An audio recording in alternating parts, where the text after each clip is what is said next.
Until recently, many believed that the promise of progress in the 21st century would enable us to move beyond the barbaric horrors of the past towards a better and brilliant future.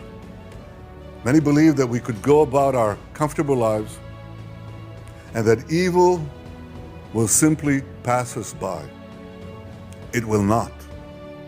The horrors that Hamas perpetrated on October 7th remind us that we will not realize the promise of a better future unless we, the civilized world, are willing to fight the barbarians. Because the barbarians are willing to fight us. And their goal is clear: shatter that promising future, destroy all that we cherish, and usher in a world of fear and darkness. Ladies and gentlemen, this is a turning point for leaders and nations. It is time for all of us to decide if we are willing to fight for a future of hope and promise, or surrender to tyranny and terror. Now rest assured, Israel will fight. Since October 7th, Israel has been at war. Israel did not start this war. Israel did not want this war. But Israel will win this war. Hamas launched this war by perpetrating the worst savagery our people have seen since the Holocaust. Hamas murdered children in front of their parents, murdered parents in front of their children. They burned people alive. They raped women. They beheaded men. They tortured Holocaust survivors. They kidnapped babies. They committed the most horrific crimes imaginable. And they're part of the axis of evil that Iran has formed, an axis of terror that works by arming, training, and financing Hamas in Gaza, Hezbollah in Lebanon, the Houthis in Yemen, and other terror proxies throughout the Middle East and beyond the Middle East. In fighting Hamas and the Iranian axis of terror, Israel is fighting the enemies of civilization itself. Victory over these enemies begins with moral clarity. It begins with knowing the difference between good and evil, between right and wrong. It means making a moral distinction between the deliberate murder of the innocent and the unintentional casualties that accompany every legitimate war, even the most just war. It means holding Hamas responsible for the double war crime it commits every day by deliberately targeting Israeli civilians while deliberately using Palestinian civilians as human shields.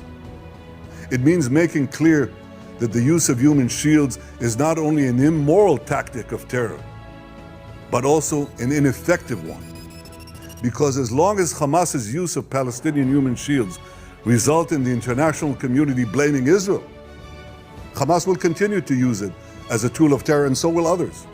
Hamas will continue to use the basements in Gaza's hospitals as the command posts of its vast terror tunnel network.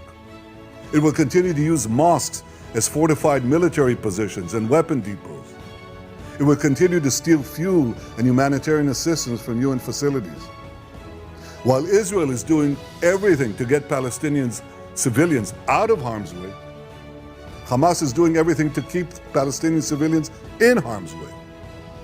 Israel urges Palestinian civilians to leave the areas of armed conflict, while Hamas prevents those civilians from leaving those areas at gunpoint. Hamas is also preventing foreign nationals from leaving Gaza altogether. And most despicably, Hamas is holding over 200 Israeli hostages, including 33 children, holding them, terrorizing them, keeping them as hostages. Every civilized nation should stand with Israel in demanding that these hostages be freed immediately and freed unconditionally. I want to make clear Israel's position regarding a ceasefire. Israel will not agree to a cessation of hostilities with Hamas after the horrific attacks of October 7th.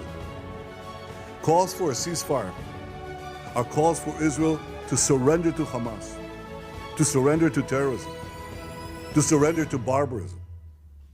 That will not happen. Ladies and gentlemen, the Bible says that there is a time for peace and a time for war. This is a time for war, a war for our common future. Today we draw a line between the forces of civilization and the forces of barbarism. It is a time for everyone to decide where they stand. Israel will stand against the forces of barbarism until victory. I hope and pray that civilized nations everywhere will back this fight. Because Israel's fight is your fight. Because if Hamas and Iran's axis of evil win, you will be their next target. That's why Israel's victory will be your victory.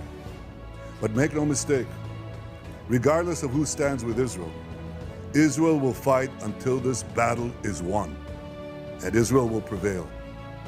May God bless Israel, and may God bless all those who stand with Israel.